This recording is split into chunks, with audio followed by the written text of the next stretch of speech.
Crise sanitaire oblige, les soldes d'hiver 2021 ont été décalés, débuteront donc mercredi pour 4 semaines, une période importante pour les commerçants qui ont accumulé des stocks ces derniers mois. Pour les clients, de bonnes affaires en perspective, que ce soit pour les vêtements adultes ou enfants et pour l'électroménager, avec des rabais pour la première des marques de 50%. On voit tout ça avec Benoît Godemar et Geoffrey Marin-Joris. L'année dernière, Fabrice a dû fermer sa boutique 100 jours à cause des 2 confinements. Pendant ce temps, son stock a augmenté et sa trésorerie fondu. Il mise sur des soldes offensifs pour se relancer.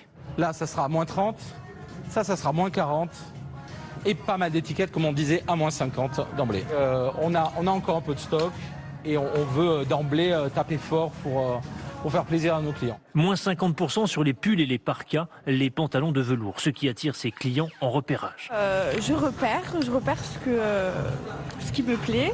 4 semaines de soldes qui démarrent mercredi, pied au plancher, jusqu'à moins 50% sur l'électroménager et sur la santé beauté. Les commerçants n'ont pas le choix, ils ont besoin d'argent frais.